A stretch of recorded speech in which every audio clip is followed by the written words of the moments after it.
Hi, and welcome back to the channel. Today I'm going to try doing something a little bit different. I'm going to record the sound through my earpods, and it will be interesting to see how that turns out. Okay, today I'm going to talk about NLP. No, not natural language processing, but neuro-linguistic programming.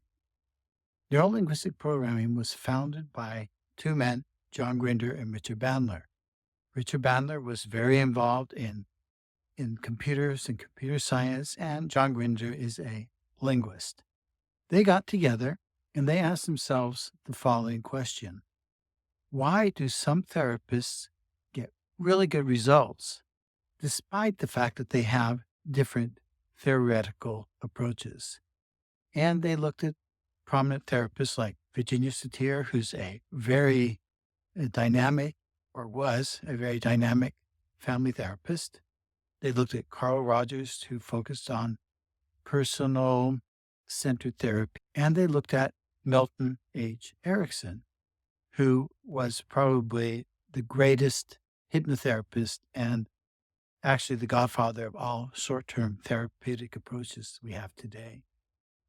And what they saw is that these three therapists that they basically did most of the work around had some very common things in the way they used language and the way they used their body language.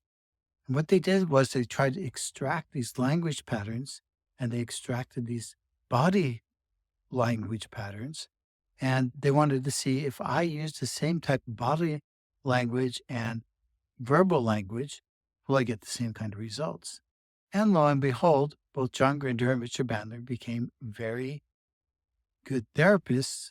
Richard Bandler, very controversial in the way he approaches therapy. However, we do see then that it was possible to take some behaviors and systematize it and then model it. And that's what NLP is, how they want to transfer information, is through modeling. So you would model someone's behavior and then you could put it over into another person. And if they did the same behaviors, they would be able to get the same results. Now, NLP had a very extreme view. I was very involved in NLP fairly early. I went to my first seminar in 1983, and I had the privilege of working with a man named Robert Dilts, who was one of the early pioneers of NLP. Very, very intelligent man. And he was basically advocating that everything was just a matter of patterns that you could take from the person's brain and, in a sense, reprogram it into the other person. And that's where we're getting the whole idea of neuro-linguistic programming. So you have the neurology, and it's organized in programs through language. So what exactly are we talking about when we talk about neurology? We're looking at what the brain, how the brain is processing information, and what they are speculating, or they believed in at that time, is that the brain, the way the brain processes information, is mirrored through our senses. That means inside of ourselves, we have a visual image going on of something. So like if I say the word orange, you might be able to conceptualize the word orange. Or if you look at my bookshelf in the back there, you can see the books, and your brain is processing that, those are the images that are going on. And even when you just close your eyes and imagine something, the brain will start processing these sensory information packages. Another information channel that we have that we're going through is the auditory, or the sounds. Musicians usually have a quite prominent and well-developed ability to hear sounds in their mind. And some people can both visualize very clearly, and some people can hear things very clearly. And then you have the kinesthetic. So the kinesthetic has to do with the physical body and all the senses around how you place the room and the space around you, how you move, etc. And that would be called kinesthetics. And so you have uh, visual, auditory, kinesthetic. Then you have smell, which would be called olfactory, and taste, which they call gustatory. And so these five senses were basically the neurology that's creating the images in your mind, which allows you to manipulate the world. So, like, if I'm planning on a vacation, I might want to go visit my mother in Washington State. So I might imagine going online and buying airplane tickets, and that's a visual image. I can see myself in front of a computer, and and just go through that whole process. If I'm someone who's exceptionally good at something, like Milton Erickson, who was really, really talented and had really developed hypnosis to a very fine art, uh, you could actually model his behavior, how he moved his body, but you could also model his language patterns. And this is what John Grinder and Richard Bandler did, is that they extracted the language patterns of a very successful therapist, Milton H. Erickson. Language seems to be the ability to talk about your inner sensory experience, even if it's within your own mind's eye, and it allows you to manipulate these images and auditory perceptions and kinesthetic perceptions, etc. For instance, you would be able to imagine holding a cup, a glass of cold ice water, right? You could probably feel it in your hand. You can imagine the coldness against your fingers. And that hallucination, that allows you to imagine something that isn't actually there.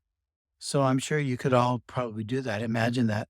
And some people are stronger in their abilities to see things. Some people can see things and visualize things very clearly. Other people can imagine feeling and touching things. I'm really quite good at that. I can imagine the cold glass and actually feel my fingers starting to get a little cold. Some people can really hear things well, and they can process that sort of internal imagery. I guess you could call it imagery, even though it's an auditory thing. Some people can imagine tastes and smells. In terms of academia, if you want to be really good in academia, usually the ability to visualize things is something that you can really, really do well. And for instance, a classic example of NLP is I had a woman who came to me the other day, and she was trying to get her engineering degree. And she was being belittled by both her parents, both her mother and her father were belittling her all through her childhood, telling her she wasn't smart, she wouldn't amount to anything, she wouldn't be able to achieve anything. And it was so bad that she actually had to pretend like she wasn't going to school so she wouldn't be ridiculed and belittled by her parents. I don't know why parents would do something like that to their child, but they did.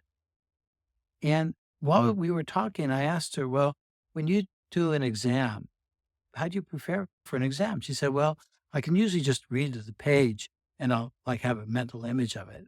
So she almost has a photographic memory. Well, this told me then that in order to help her with her parents, I had her imagine taping their mouth mentally. And so what I did was I had her imagine the parents starting to say something that was not very um, nice to say to a little child, and then she'd tape their mouths.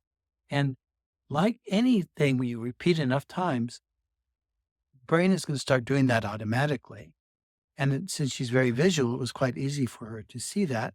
And that actually stopped this internal voice going on inside her mind. And that would be a classic example of an NLP intervention, which helps someone almost immediately resolve a very painful issue. And it allowed her to take the exam and finally pass her final exams. Now, that's very interesting, but NLP did not get everything right, of course. It's very dynamic. It works really well in certain circumstances. But I don't think it works as well when you get into a little bit more complex cases, like someone who doesn't have, like, for instance, a very clear image in their mind or can't really convey something that is very prominent. That's why I like to combine these short-term therapeutic techniques that you will learn from NLP, neuro-linguistic programming, with my approach to narrative therapy and hypnosis. Okay, I think that was a good short introduction. If you like the whole idea about NLP and would like to learn more, let me know.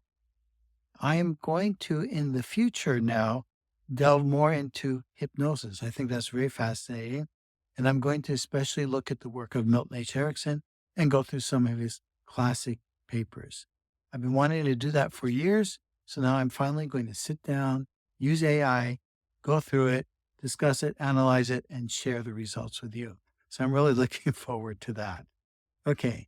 Take care. Remember, hit the like button, leave a comment because I really want to hear from you and I want to grow this channel. Thanks for your support. Bye.